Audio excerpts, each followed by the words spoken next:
Hello everyone. Last video में हमने देखा था schedules and parts of Indian constitution. इस वीडियो में हम देखेंगे sources of Indian constitution.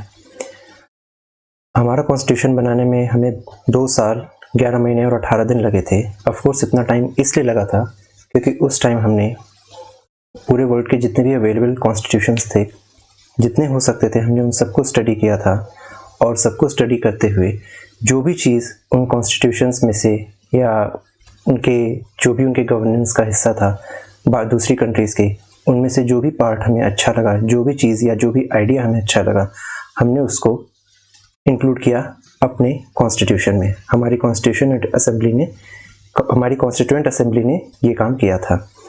Of course हमने उन सारी चीज़ों को हूबहू कॉपी नहीं किया था, वर्बेटिम कॉपी नहीं किया था। उसको इंडिया के कॉन्टेक्स्ट में शेप करते हुए हमने अपनी ज़रूरत के हिसाब से हमने इंक्लूड किया था। तो चलिए देखते हैं कि इंडिया का जो कॉन्स्टिट्यूशन जब बनाया गया तो कौन कौन से सोर्सेज, मेजर सोर्सेज का उसमें कंट्रीब्यूशन रहा। तो सबसे पहले हम देखते हैं government of India act 1935। Of course India जब कॉलोनी हुआ करती थी ब्रिटिशर्स की, तो उस टाइम एक एक्ट पास किया गया था इन 1935। उसका नाम था गवर्नमेंट ऑफ इंडिया एक्ट 1935 और उससे हमें गवर्न किया जा रहा था। उससे पहले भी कई सारे एक्ट्स थे, लेकिन जो लेटेस्ट था वो था गवर्नमेंट ऑफ इंडिया एक्ट 1935 और इसके कई सारी चीज़ें थे। देखा जाए तो इंडियन कॉन्स्टिट्यूशन के ऑलमोस्ट 70 to 80% जो चीज़ें हैं वो इसी एक्ट से आई हुई हैं, क्योंकि उस वक्त हमें इसी से रूल किया जा रहा था और हम इसी से फेमिलियर थे। हम यही इस चीज़ के, हम एक तरह से देखा जाए तो हमें आदत थी इस चीज़ से, हम फेमिलियर थे। तो हमने इसमें से काफ़ी सारी चीज़ों को हमने अपने कॉन्स्टिट्यूशन में इंक्लूड किया, जिसमें से कुछ इम्पॉर्टेंट चीज़ें हैं वो इस तरह से हैं। जैसे कि एक है इमरजेंसी प्रोविज़न। काफ़ी सारे लोगों को कन्फ्यूजन होती है कि जो इमरजेंसी प्रोविज़न है वो हमने जर्मनी के कॉन्स्टिट्यूशन से लिया है, वो एक अलग चीज़ है। फिलहाल हम देखेंगे कि जो इमरजेंसी का प्रोविज़न है ये हमने गवर्नमेंट ऑफ इंडिया एक्ट 1935 से हमने लिया था, ठीक है। और दूसरा एडमिनिस्ट्रेटिव डिटेल, ठीक है, हमारा एडमिनिस्ट्रेशन का क्या स्ट्रक्चर होगा, कैसे हम करेंगे, वो भी हमने government of India act of 1935 से लिया था। और एक चीज़ हमने ली थी इससे, वो है फेडरल स्कीम, ठीक है ना। और एक है office of governor. Federal scheme एक तरह से जैसे एक सेंट्रल गवर्नमेंट होती है, फिर उसके बाद अलग अलग जो है स्टेट गवर्नमेंट होती हैं। तो ये पूरा क्या है, ये एक तरह से एक फेडरेशन में रहती है ना, एक अलग स्टेट है, एक अलग स्टेट है, तो इन सबका आपस में मिलकर क्या बना, एक फेडरेशन बना है। तो ये जो फेडरल स्कीम जो है ये प्रपोज की गई थी गवर्नमेंट ऑफ इंडिया एक्ट 1935 में। और दूसरा आप देखते होंगे कि जैसे एक तो सेंट्रल गवर्नमेंट है और उसके बाद फिर जितनी भी स्टेट गवर्नमेंट है उन सब में एक एक गवर्नर अपॉइंट किया जाता है, ठीक है, जो जिसे कि प्रेसिडेंट अपॉइंट करते हैं। तो ये गवर्नर को अपॉइंट करना या हर एक स्टेट के लिए गवर्नर होगा, ये आइडिया भी हमने गवर्नमेंट ऑफ इंडिया एक्ट 1935 से लिया है। और एक है जुडिशरी, इसका ये भी हमने गवर्नमेंट ऑफ इंडिया एक्ट 1935 से लिया है। और एक है पब्लिक सर्विस कमीशन, ये एक रिक्रूटमेंट एजेंसी है। जैसे आज के टाइम पे यूपीएससी है ना, यूनियन पब्लिक सर्विस कमीशन, ये आइडिया भी जो है कि हाँ इंडिया की एक रिक्रूटमेंट एजेंसी होगी जो कि एडमिनिस्ट्रेशन से रिलेटेड सर्विसेज को उसके लिए लोगों को रिक्रूट करेगी। तो उस टाइम पे भी हुआ करता था, जैसे आज होती है ना एक union public service commission central government की जॉब्स के लिए। उसके बाद फिर स्टेट पब्लिक सर्विस कमीशंस होती हैं, अलग अलग स्टेट की अपनी होती हैं, जैसे यूपी की होती है, एमपी की होती है। और एक होती है जॉइंट पब्लिक सर्विस कमीशन, जिसमें एक या दो से ज़्यादा स्टेट्स के लिए जो है सर्विस कमीशन जो बनाई जाती है वो होती है जॉइंट पब्लिक सर्विस कमीशन। तो ये कुछ मेजर चीज़ें थी जो हमने ली थी गवर्नमेंट ऑफ इंडिया एक्ट 1935 से। आगे देखते हैं और क्या क्या सोर्स थे। अगला आता है British constitution. Of course britisher से हमें रूल कर रहे थे, तो हमने उनसे भी उनके भी कॉन्स्टिट्यूशन की बहुत सारी जो चीज़ें थी हमने उनसे ली। एक चीज़ ध्यान दीजिएगा, जैसे इंडिया का रिटन कॉन्स्टिट्यूशन है, ब्रिटिश के केस में ब्रिटिश कॉन्स्टिट्यूशन की अगर हम बात करें तो ये एक अनरिटन कॉन्स्टिट्यूशन है। तो ब्रिटिशर से हमने क्या क्या लिया, ब्रिटिश कॉन्स्टिट्यूशन से हमने क्या क्या लिया, पहला तो पार्लियामेंट्री फॉर्म ऑफ गवर्नमेंट, ठीक है, और उसके बाद फिर रूल ऑफ लॉ, जो भी होगा लॉ के अकॉर्डिंग होगा, ठीक है। उसके बाद क्या है, रिट्स क्या होता है, हमारे होते हैं फंडामेंटल राइट्स, ठीक है। नॉर्मली क्या होता है कि जब आपको मान लीजिए अगर आपका कोई कोई लीगल मैटर हो गया तो आप सबसे पहले कहाँ जाओगे, आप जाओगे लोअर कोर्ट में, ठीक है। लोअर कोर्ट में आपका जब भी मामला वहाँ पे सेटल होता है, अगर आप उससे सेटिस्फाइड हो तो ठीक, नहीं हो तो उसके बाद फिर आप कहाँ जाओगे, आप जाओगे हाई कोर्ट में। सिमिलरली हाई कोर्ट के बाद आप कहाँ जाओगे, सुप्रीम कोर्ट में। तो पहले आप लोअर कोर्ट में जाओगे, उसके बाद फिर आप हाई कोर्ट या सुप्रीम कोर्ट में जाएंगे ना। लेकिन रिट्स के केस में क्या होता है, अगर आपके फंडामेंटल राइट्स, ठीक है, अगर आपके फंडामेंटल राइट्स वायलेट किए गए हैं तो ज़रूरी नहीं कि आप पहले लोअर कोर्ट में जाओ, आप सीधे या तो हाई कोर्ट या तो सुप्रीम कोर्ट में जा सकते हैं। और हाई कोर्ट और सुप्रीम कोर्ट आपके फंडामेंटल राइट्स को बचाने के लिए वेरियस रिट्स इशू करता है, ठीक है। तो ये रिट्स होते हैं, जब हम रिट्स के लिए अलग वीडियो में पढ़ेंगे तो हम देखेंगे कि कौन कौन से रिट्स होते हैं, उनका क्या क्या काम होता है। तो ये हमने कहाँ से लिया, हमने लिया है ब्रिटिश कॉन्स्टिट्यूशन से लिया हुआ है, ठीक है। और हमने क्या लिया है, वहाँ से पार्लियामेंट्री प्रिविलेजेस ली हुई है। दूसरा सिंगल सिटीजनशिप, ठीक है, जैसे इंडिया में सिंगल सिटीजनशिप होती है। अगर आप महाराष्ट्र के रहने वाले हैं तो भी आप इंडियन हैं, अगर आप यूपी में रह रहे हैं तो भी आप इंडियन हैं, अगर आप नॉर्थ ईस्ट के स्टेट्स में रह रहे हैं तो भी आप इंडियन हैं, अगर आप साउथ में रह रहे हैं तो भी आप इंडियन हैं। आपकी एक ही आइडेंटिटी है, दैट इज इंडियन, ठीक है। आप ये नहीं कह सकते कि ओके मैं एक इंडियन हूँ, ये मेरी एक सिटीजनशिप है और दूसरी सिटीजनशिप है मेरी किसी भी स्टेट का नहीं। ऐसा कहाँ होता है, ऐसा यूएस में होता है, लेकिन इंडिया के केस में सिंगल सिटीजनशिप है। और ये चीज़ हमने कहाँ से बोरो की है, ब्रिटिश कॉन्स्टिट्यूशन से। और हमने क्या लिया है, बाइकैमरलिज्म। बाइकैमरलिज्म क्या है, वेल एक लोअर हाउस एक अपर हाउस, ठीक है। और दूसरा क्या है, लेजिस्लेटिव प्रोसीजर, लॉ कैसे बनेगा, ठीक है, उसका क्या प्रोसीजर होगा, ये हमने ब्रिटिश कॉन्स्टिट्यूशन से लिया। और एक क्या है, स्पीकर ऑफ लोकसभा, ठीक है, जैसे हमारी जो लोकसभा होती है उसके प्रिसाइडिंग ऑफिसर होते हैं ना, तो ये भी चीज़ हमने कहाँ से ली है, ब्रिटिश कॉन्स्टिट्यूशन से ली है। उन्हें क्या प्रिसाइडिंग ऑफिसर ऑफ लोकसभा को हम क्या बोलते हैं, स्पीकर बोलते हैं, ठीक है। नेक्स्ट हम देखते हैं यूएस कॉन्स्टिट्यूशन। इससे भी हमने बहुत इंपॉर्टेंट चीज़ें ली हुई हैं, जैसे कि जिसके बारे में सब लोग बोलते हैं फंडामेंटल राइट्स, ठीक है। एज ए सिटीजन हमारे कुछ फंडामेंटल राइट्स हैं जो कि बहुत ही एक्सेप्शन के केस में ही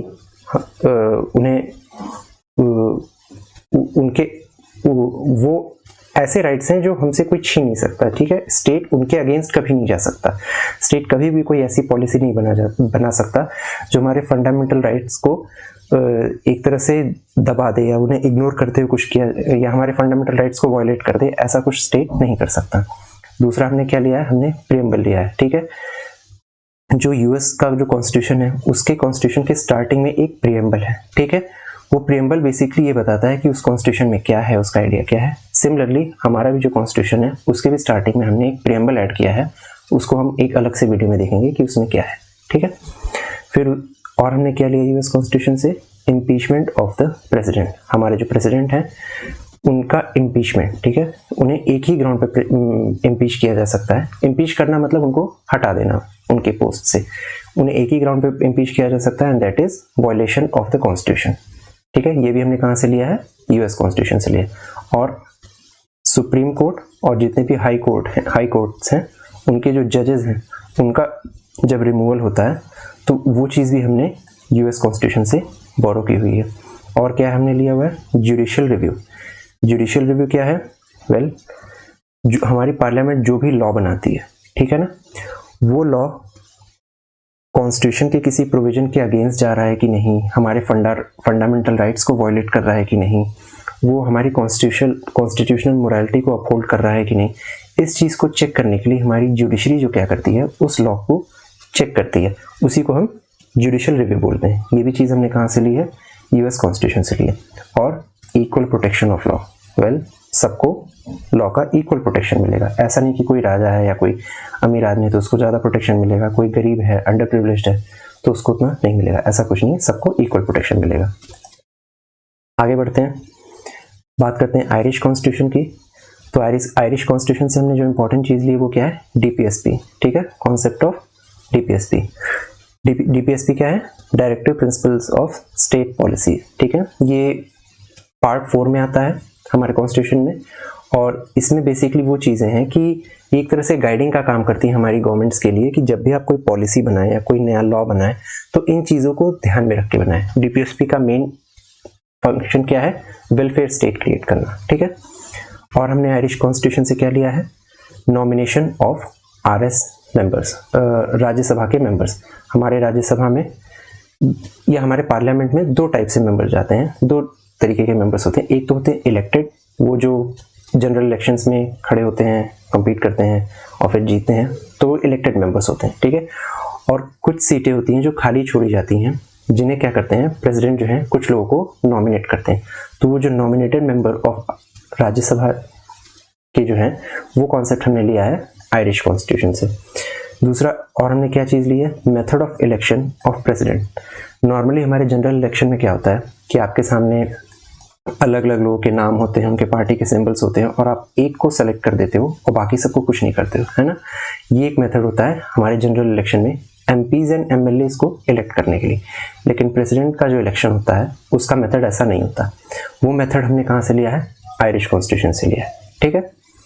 तो आगे बढ़ते हैं, बात करते हैं ऑस्ट्रेलिया के कॉन्स्टिट्यूशन की।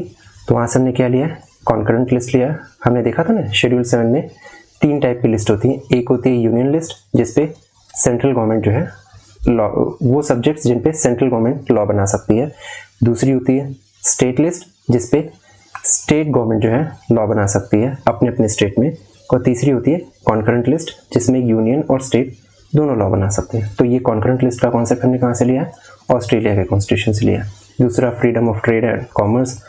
और फिर उसके बाद एक और चीज़ हमने ली है, वो है जॉइंट सिटिंग। जॉइंट सिटिंग क्या होता है, वेल हमारे पार्लियामेंट में क्या होता है, जब भी लॉ पास होता है ना, तो या तो कोई भी बिल, एक बिल होता है, उसे आप या तो पहले आप लोकसभा में आप रिप्रेजेंट करेंगे, पहले उसमें डालेंगे, या उसके बाद फिर लोकसभा से अगर वो बिल पास हो गया तो फिर उसके बाद उसे राज्यसभा में लेकर जाएंगे। वहाँ पे भी वो बिल जब पास हो गया तब जाके उस पर प्रेसिडेंट की जो है साइन होती है, तब वो बिल लॉ बनता है। सिमिलरली अगर आप चाहें तो उसको पहले राज्यसभा में भी पहले इंट्रोड्यूस कर सकते हैं, उसके बाद फिर जब राज्यसभा में पास हो जाती है तो फिर उसको आप लोकसभा में इंट्रोड्यूस कर सकते हैं। लोकसभा में जब पास हो गई उसके बाद जब प्रेसिडेंट की साइन हो जाती है तब वो बिल लॉ बन जाता है।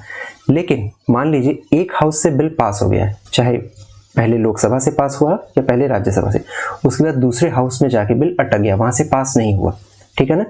उस केस में, सारे बिल में तो नहीं लेकिन कुछ बिल्स में, और इस केस में चाहे तो जॉइंट सिटिंग बुलाई जा सकती है, ठीक है। ये जब हम पढ़ेंगे तो जॉइंट सिटिंग को हम अलग से देखेंगे, ये भी सिर्फ समझने के लिए मैंने बता दिया कि जॉइंट सिटिंग क्या होती है, ठीक है।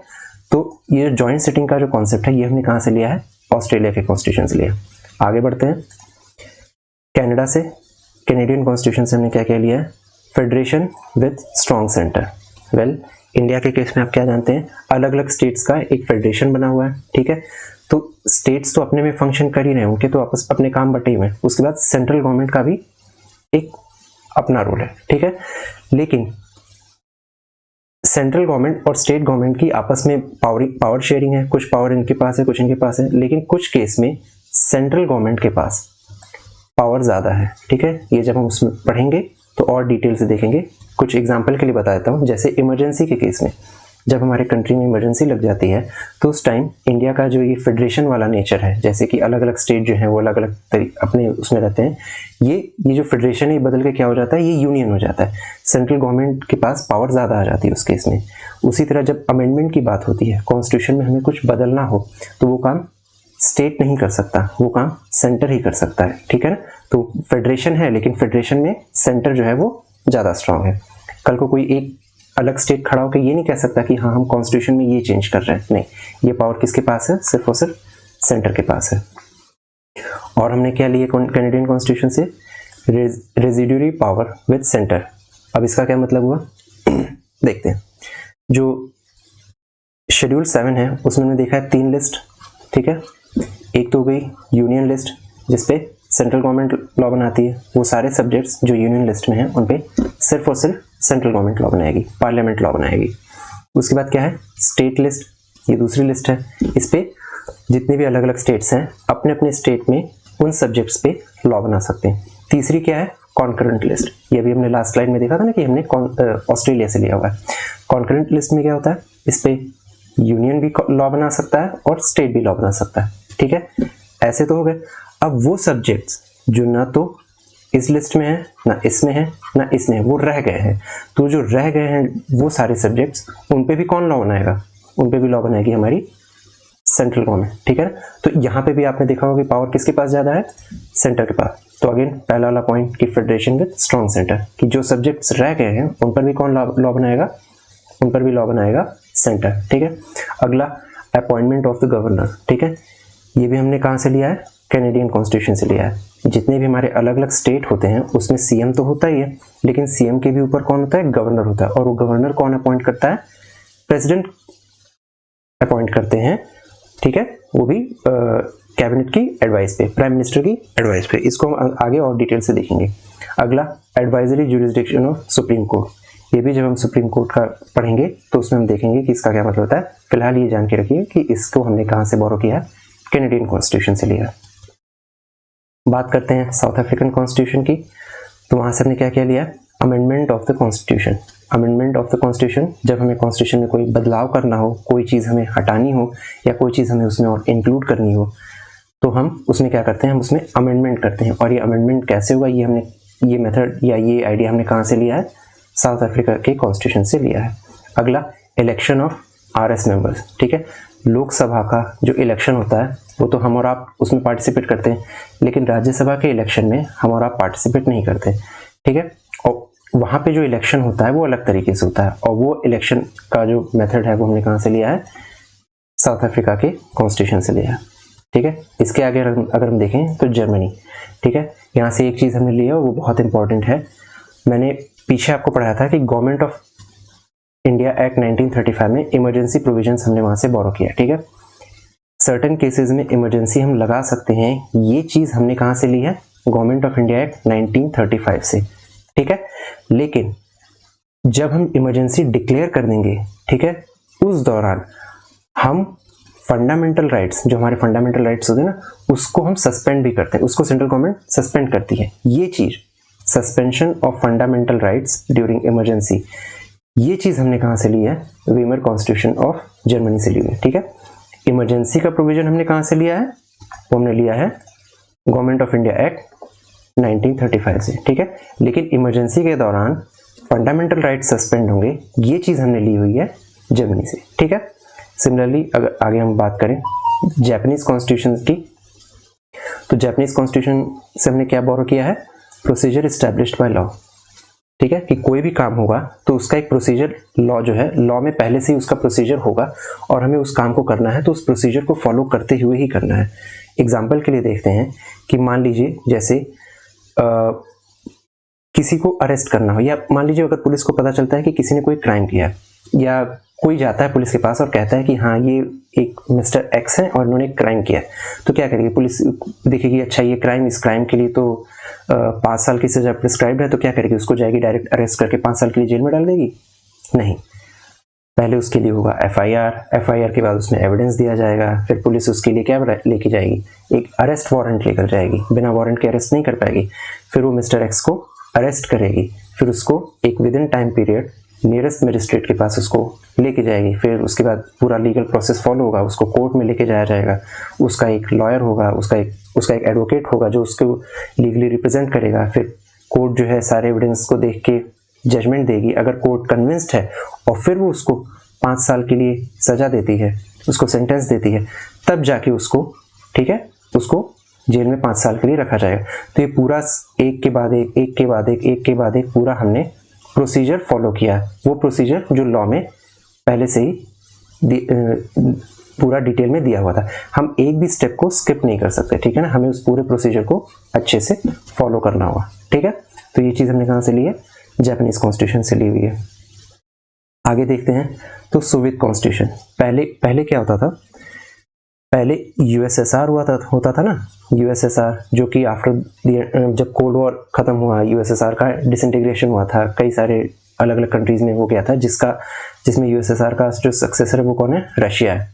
ठीक है, तो पहले रशिया से पहले क्या होता था, ये यूएसएसआर होता था। तो इसका जो कॉन्स्टिट्यूशन है इससे भी हमने कुछ चीज़ें ली हुई हैं, जैसे कि आइडियल्स ऑफ जस्टिस। ठीक है, जो हमारा प्रियम्बल है उसमें जस्टिस वर्ड भी मेंशन है, और वो किस टाइप का justice, social, economic and political. ठीक है, जब हम प्रियम्बल पढ़ेंगे तो उसमें देखेंगे। तो ये भी हमने कहाँ से लिया है, हमने यूएसएसआर के कॉन्स्टिट्यूशन से लिया है, सोवियत कॉन्स्टिट्यूशन से लिया है, और यूएसएसआर अब रशिया हो गया। और हमने वहाँ से क्या लिया है, फंडामेंटल ड्यूटीज।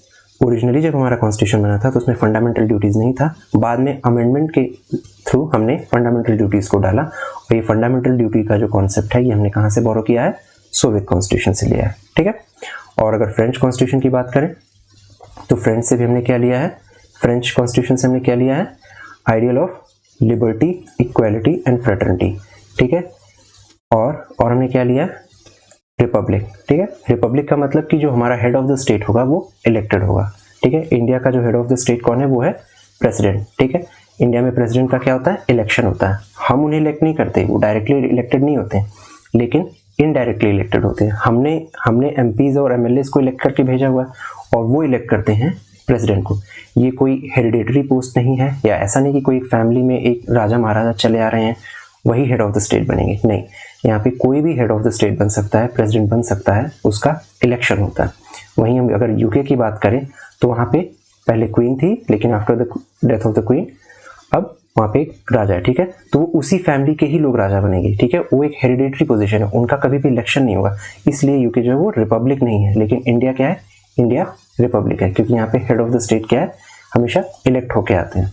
तो ये बहुत सारी ये कुछ चीज़ें हैं जो हमने अलग अलग कंट्रीज से, अलग अलग नेशन से हमने ली हुई, उनके कॉन्स्टिट्यूशन से ली हुई है, ठीक है। तो इसमें इतना ही, अब बाकी का हम देखेंगे नेक्स्ट वीडियो में। Thank you.